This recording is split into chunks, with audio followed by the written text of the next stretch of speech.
కాంగ్రెస్ ప్రభుత్వంపై బీఆర్ఎస్ మాజీ మంత్రి హరీష్ రావు సంచలన ఆరోపణలు చేశారు. తెలంగాణలో కాంగ్రెస్ ప్రభుత్వం అధికారంలోకి వచ్చాక ప్రజాస్వామ్యం కూని అవుతుందని స్వయానా కాంగ్రెస్ నేతలే ఆరోపిస్తున్నారన్నారు. ఇక పాలమూరు స్థానిక సంస్థల ఎన్నికల్లో కాంగ్రెస్ అభ్యర్థి జీవన్ రెడ్డి చేత 90 కోట్లు ఖర్చు పెట్టించారని కాంగ్రెస్ సీనియర్ నేత చిన్నారెడ్డి ప్రకటించారని తెలిపారు. ఓట్ల కొనుగోలు కోసం ఎంపీటీసీలు జెడ్పీటీసీలకు 5 నుంచి 10 లక్షలు ఇస్తామని చెప్పి 2.5 లక్షలు ఇచ్చారని కాంగ్రెస్ భాగోతాన్ని చిన్నారెడ్డి బట్టబయలు చేశారని హరీష్ అన్నారు. ఇక బీఆర్ఎస్ నాయకులపై నిరాధారమైన కేసులు పెట్టడంలో ఉన్న శ్రద్ధ, కాంగ్రెస్ నాయకులు పాల్పడుతున్న అక్రమాలపై ఈడీలు, సిబిఐలు, ఐటీలు, ఎన్నికల కమిషన్లు ఎందుకు స్పందించడం లేదని ప్రశ్నించారు.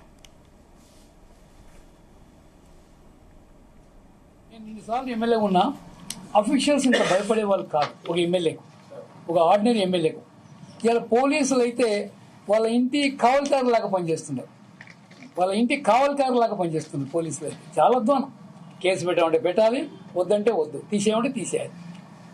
ఏదో ఒక తొట్టి గ్యాంగు మీ వెంబడి తిరిగినంత మాత్రాన మీరు గొప్ప నాయకులు అనుకోండి, బయట వాళ్ళకి ఏమీ విలువ లేదు. 90 కోట్లు ఖర్చు పెట్టించారు జీవన్ రెడ్డి గారితో. 90 కోట్లు ఈ ఎమ్మెల్సీ స్థానానికి జీవన్ రెడ్డి గారితో చాలా డబ్బు ఖర్చు పెట్టించారు. ఆయన ఒక్కొక్క ఎంపీటీసీకి ఇస్తామని, మున్సిపల్ కౌన్సిలర్కి ఇస్తామని, జడ్పీటీసీకి ఇస్తామని వాళ్ళతో 5 లక్షలు 10 లక్షలు అట్లా తీసుకొని ఇచ్చింది 2.5-3 కన్నా ఎక్కువలే. మిగతా మిగిలించుకున్న డబ్బులన్నీ తెచ్చి మన వనపర్తి మున్సిపాలిటీలో కౌన్సిలర్లు కొనడానికి వాడినారు. టీఆర్ఎస్ కౌన్సిలర్ కొనడానికి వాడి వాళ్ళందరినీ పార్టీ మార్చుకొని వనపర్తి కౌన్సిల్ కాంగ్రెస్కి వచ్చిందని దెబ్బలు దర్చుకున్నారనేటువంటి మాట కూడా. ఇక చిన్నారెడ్డి చేసిన వ్యాఖ్యలను సుమోటుగా తీసుకొని కేసు ఎందుకు పెట్టడం లేదంటూ కూడా ఆయన మండిపడినటువంటి పరిస్థితి. ఇంకా ఆయన చేసినటువంటి వ్యాఖ్యలకు సంబంధించి మరింత సమాచారం మా బ్యూరో చీఫ్ నరేందర్ అందిస్తారు. నరేందర్. రైట్ శివ. హరీష్ రావు మాజీ మంత్రి, BRS party senior leader chitchat నిర్వహిస్తూ చాలా హాట్ కామెంట్ చేసినటువంటి పరిస్థితి అయితే ఉంది. చిన్నారెడ్డి ఈ మధ్య కాలంలో మహబూబ్ నగర్ ఎమ్మెల్సీ ఎన్నికలకు సంబంధించినటువంటి ఇష్యూలో 90 కోట్ల రూపాయలు ఖర్చు చేసినటువంటి విషయాన్ని ఆయన బట్టబయలు చేశారంటూ హరీష్ రావు ఈ సందర్భంగా మాట్లాడారు. సొంతంగా ఎమ్మెల్యేలకు కావచ్చు, అదేవిధంగా స్థానికంగా ఉన్న జెడ్పీటీసీ, ఎంపీటీసీలకు లక్షల రూపాయలు వాళ్ళకు ఇచ్చినప్పటికీ కూడా వాళ్ళు వెనకేసుకున్నారు తప్ప ఎవరు కూడా ఖర్చు చేయలేదు అన్నటువంటి విషయం మీద స్వయంగా ప్లానింగ్ కమిషన్ దాంట్లో ఉన్నారు. అదే సమయంలో ఆయన మాజీ మంత్రి, సీనియర్ లీడరు, 40 సంవత్సరాలు రాజకీయాల్లో ఉన్నటువంటి వ్యక్తి బహిరంగంగా వీడియో బయటలో ఉన్నప్పటికీ కూడా ఎందుకు చర్యలు తీసుకోవడం లేదు అని కూడా హరీష్ రావు చెప్పారు. ముఖ్యంగా ఈ అంశాన్ని కూడా నేను ఈడీ అంశానికి ట్యాగ్ చేస్తూ చెప్పానని కూడా హరీష్ రావు చెప్పినటువంటి సందర్భం. ఎందుకంటే ఈడీ మరి ఏం చేస్తోంది అనే విషయాన్ని కూడా ఆయన చెప్పారు. సుమోటోగా వెంటనే తీసుకోవాలి చిన్నారెడ్డి వ్యాఖ్యల మీద అని కూడా. ఖచ్చితంగా ఈ అంశం చాలా రేవంత్ రెడ్డి పదే ప్రజాస్వామ్యం గురించి చెప్తున్నటువంటి ఆయనే మరి ఇట్లా సీనియర్ లీడర్, ఆ పార్టీకి సంబంధించిన నేత మాట్లాడడం ఎంతవరకు కరెక్ట్ చెప్పాల్సిన అవసరం ఉంది. దీని మీద వెంటనే క్రమశిక్షణ చర్యలు తీసుకోవాల్సిన అవసరం ఉందని కూడా చెప్పారు. పొంగులేటి ఇంటి మీద దాడి చేసినప్పుడు ఇలాంటి డీటెయిల్స్ బయటికి రావు. బయటి వ్యక్తుల విషయంలో మాత్రం ఎందుకు చిన్న దానికి బయటికి రాద్ధాంతం చేస్తున్నారంటూ కూడా ఆయన చెప్పే ప్రయత్నం చేస్తున్నారు. అదేవిధంగా కాంగ్రెస్ ఎమ్మెల్యేల దగ్గర పోలీసులు కావలికారిగా మారారని కూడా కేబినెట్ హోదాలో ఉన్న చిన్నారెడ్డి వ్యాఖ్యలు చేయడం కూడా ఖచ్చితంగా ఇది హాట్ కామెంట్స్ గానే చూడాల్సిన అవసరం ఉంది. దీన్ని ప్రభుత్వం ఎలాంటి చర్యలు తీసుకుంటుందో కూడా చూడాల్సిన అవసరం ఉందని కూడా చెప్పారు. ప్రభుత్వ తీరును ఎండగడతామని కూడా అదే సందర్భంలో ఆయన చెప్పారని కూడా చెప్పారు. అదే మొన్న జీవన్ రెడ్డి మాట్లాడారు, ఇవాళ చిన్నారెడ్డి చెప్తున్నాడు. ఇట్లా ఆ పార్టీలో ఉన్నటువంటి నేతలు ఒక్కొక్కరుగా మాట్లాడుతున్నటువంటి సందర్భం. నిన్న అంజన్ కుమార్ యాదవ్ కూడా సికింద్రాబాద్ మాజీ ఎంపీ ఆ పార్టీకి సంబంధించినటువంటి ఒక కులానికి సంబంధించినటువంటి లీడర్లను ఉద్దేశించి మాట్లాడిన వైనాన్ని కూడా ఆ పార్టీ విషయాన్ని బయటపడుతుందని కూడా చెప్పారు. అంతేకాకుండా ఎల్ఆర్ఎస్ విషయం మీద కూడా హరీష్ రావు చిట్చాట్ లో మాట్లాడారు. మేము బీఆర్ఎస్ లో ఉన్నప్పుడు, బీఆర్ఎస్ గవర్నమెంట్ హయాంలో ఉన్నప్పుడు పేద ప్రజలకు రక్తం తాగుతుందంటూ ఆనాడు కాంగ్రెస్ లీడర్లు ఇష్టానుసారంగా మాట్లాడారు. ఇప్పుడు ఏం చేస్తున్నారంటూ కూడా ఆయన మాట్లాడారు. కోదండరాం భట్టి లాంటి వాళ్ళు దీనికి ఎందుకు మౌనంగా ఉంటున్నారో చెప్పాలి. ఆ రోజు ఇష్టానుసారంగా నోరు బారేసుకున్నారు మా ప్రభుత్వం మీద అని కూడా ఈ సందర్భంగా అన్నారు. అంతేకాకుండా ఇవాళ 25 డిస్కౌంట్, 25% డిస్కౌంట్ అంటూ కూడా ఎల్ఆర్ఎస్ ని అధికారులు త్వరగా కట్టుకోండి అని చెప్పేసి పదే చెప్తున్నారు. బట్టల షాపుల దగ్గర డిస్కౌంట్ ఏ రకంగా ఉందో ఇప్పుడు ఎల్ఆర్ఎస్ ఫీజు కట్టించే విషయాల్లో కూడా అధికారులు చాలా మందికి ఫోన్ చేసి ప్లాట్ కొన్న వాళ్ళకి చెప్తున్నారు. ఎవ్వరు కూడా కట్టొద్దంటూ హరీష్ రావు అంచనా వ్యాఖ్యలు చేశారు. గతంలో తీసుకున్న ల్యాండ్ ఎవరైతే ఉన్నారో ఇంట్లో పట్టాలు కావచ్చు, ల్యాండ్ కావచ్చు, ఇవన్నీ కూడా ప్రజలు ఎవరు కూడా కట్టవద్దని కూడా నేను గట్టిగా చెప్తున్నాను. ఎందుకంటే ఆనాడు ఇచ్చినటువంటి మాట ఏదైందో ఆ మాట కట్టుబడి ఉండాలి ఈ ప్రభుత్వాన్ని కూడా చెప్పే ప్రయత్నం అయితే చేశారు. అధికారులపై ఒత్తిడి చేస్తున్నారు, రక్తమాంసాలు పీక్కదినేలాగా వ్యవహరించాలని ప్రభుత్వంలో ఉన్న కొంతమంది అధికారుల మీద ఒత్తిడి చేస్తున్న విషయాన్ని కూడా మా దృష్టికి వచ్చిందని కూడా చెప్పారు.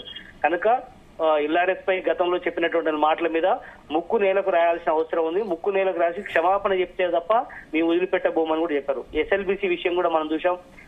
మొన్న మహబూబ్నగర్ లో జరిగినటువంటి ఘటన ఏదైతే ఉందో ఖచ్చితంగా ఇది దురదృష్టకరమైనటువంటి ఘటన చెప్తూ దాంట్లో ఉన్న చిక్కుకున్నటువంటి వారికి మా సానుభూతి అని కూడా చెప్పారు, వాళ్ళ కుటుంబానికి. అదే సమయంలో ఈ విషయంలో ఎల్లుండి ఒక టీమ్ గా బీఆర్ఎస్ పార్టీ వెళ్ళబోతోంది. అక్కడ అన్ని విషయాలు కూడా పంచుకుంటాం. మేము మాయంలో కాళేశ్వరం చిన్న పంపింగ్ దగ్గర జరిగినటువంటి చిన్న పొరపాటు మొత్తం మానవ తప్పిదం అంటూ పెద్ద ఎత్తున ఆగి చేశారు. ఇప్పుడు ఈ 14 నెలల కాంగ్రెస్ ప్రభుత్వంలోనే 4 చోట్ల కూడా మిస్టేక్ అయింది. ఆ విషయాన్ని మరి ఎందుకు చెప్పడం లేదంటూ కూడా చెప్పారు. ఖమ్మంలో పెద్దవాగు కొట్టుకపోయింది, సుంకుశాలలో కూలిపోయింది, వట్టెం పంపు నీళ్లలో ఉందనే విషయం గుర్తు రావట్లేదంటూ కూడా ఈ సందర్భంగా హరీష్ రావు మాట్లాడిన సందర్భం ఉంది. ఇక ఎమ్మెల్సీ విషయం కూడా మాట్లాడారు. ఎమ్మెల్సీ ఎన్నికలు ఎల్లుండి జరగబోతున్న నేపథ్యంలో గ్రాడ్యుయేట్ కావచ్చు, టీచర్ సంబంధించి మా పార్టీ విధానం, అందులో నా వ్యక్తిగత విషయం అంటూ హరీష్ రావు చెప్పారు. నాన్ కాంగ్రెస్ నాన్ బీజేపీ వ్యక్తులు ఎవరైనా పోటీ చేసి ఉన్న దగ్గర ఖచ్చితంగా వాళ్ళు ఎవరు ఏ సామాజిక వర్గం మాకు సంబంధం లేదు, ఖచ్చితంగా కూడా అలాంటి వ్యక్తులకు మీరు ఓట్లు వేయండి అంటూ కూడా ఆయన సూచన చేశారు. అంతేకాకుండా ఎందుకంటే బీజేపీ అక్కడ జీఎస్టీ పేరుతో పెద్ద ఎత్తున మోసం చేసింది కాబట్టి వాళ్ళకి వేయాల్సిన అవసరం లేదు. కాంగ్రెస్ పార్టీ ఉద్యోగులు మోసం చేసింది, నిరుద్యోగులను మోసం చేసింది, అదేవిధంగా రైతులను కూడా వర్షాకాలం పంటకు సాయం కూడా చేయలేదు అనే విషయాన్ని కూడా చెప్తే అలాంటి వాళ్ళకి ఎందుకు వేయాలని కూడా ఈ సందర్భంగా ఆయన మాట్లాడారు.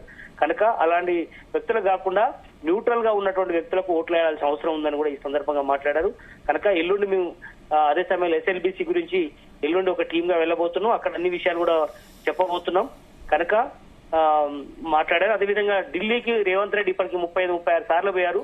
మేము ఎప్పుడు పోయినా కూడా చెప్పే పోతున్నామన్న విషయాన్ని కూడా హరీష్ రావు చిట్చాట్లో చెప్పారు. దొంగసాటుగా పోయే అలవాటు మాకు లేదు.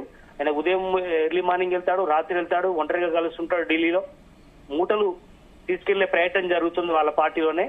మాది గల్లీ పార్టీ, వాళ్ళది అక్కడ ఢిల్లీ పార్టీ అనే విషయాన్ని కూడా ఆయన ఈ సందర్భంగా చెప్పారు. ఇక ఇంట్రెస్టింగ్ విషయం చెప్పారు. ఈ మధ్య కాలంలో 10 మంది ఎమ్మెల్యేలు ఎమ్మెల్సీలు కూడా పార్టీ మారిన విషయాన్ని చెప్తూ మేము ఆనాడు చేర్చుకున్నప్పుడు 2/3 ఉన్నటువంటి సంఖ్యలో చేర్చుకున్నాం. ఈ రోజు 10 మందిని మాత్రమే వాళ్ళ దాంట్లోకి వేయాలి కనుక ఇది యాంటీ డిఫెక్షన్ లాకి వర్తిస్తుంది. కనుక మా సార్ కేసీఆర్ పర్మిషన్ ఇస్తే వాళ్ళు ఉన్న వాళ్ళు ఎవరు కూడా సగం మంది కూడా మిగిలరు అనే విషయాన్ని కూడా ఆయన హాట్ కామెంట్ చేశారు చివరికి. కనుక పోయే వాళ్ళందరూ కూడా అసంతృప్తిగానే ఉన్నారు. గతంలో పోయిన వాళ్ళు తిరిగి రావడానికి ఇంట్రెస్ట్ చూపిస్తున్నారు. కానీ వాళ్ళు చేసుకోవాలా లేదా మా బాస్ నిర్ణయం తీసుకుంటారని కూడా ఈ సందర్భంగా చెప్పారు. ఇట్లా చాలా అంశాలు కూడా Harish Rao media chit chat లో మాట్లాడినటువంటి సందర్భం ఎల్ఆర్ఎస్ విషయంలో కానీ, ఎమ్మెల్సీ ఎన్నికల విషయంలో కానీ, సీఎం టూర్ విషయాలు కానీ ఇట్లా చాలా అంశాలు కూడా మాట్లాడుతుంది. లేటెస్ట్ అంశాల మీద చాలా పెద్ద ఎత్తున హాట్ కామెంట్ చేసినటువంటి పరిస్థితి ఉన్నది. ఎందుకంటే ఈ ముఖ్యంగా ఎస్ఎల్బిసి విషయం కూడా మాట్లాడదు. ఆ వయస్సు ఉన్నట్టు అది స్టార్ట్ చేస్తే ఎస్ఎల్బిసి మేము దాన్ని కంటిన్యూ చేసుకుంటూ వచ్చాము. దాదాపు 12 కిలోమీటర్ల మేర లోపలికి తోపగలిగాము. 5 కిలోమీటర్లని ఇష్టానుసారంగా మాట్లాడుతున్నారు. ఇప్పుడు ప్రస్తుతం ఉన్నటువంటి జూపల్లి కృష్ణారావు మా హయాంలో మంత్రిగా కూడా పనిచేశారు. ఉత్తమ్ గాని మిగతా మంత్రులందరూ కూడా అబాండాలు వేస్తున్నారని కూడా ఈ సందర్భంగా మాట్లాడారు. కనుక ఏదైనప్పుడు కూడా వచ్చే బడ్జెట్ సమావేశంలో పెద్ద ఎత్తున మేము ఎండగట్టే ప్రయత్నం చేస్తామని కూడా చెప్పారు శివ స్పందన.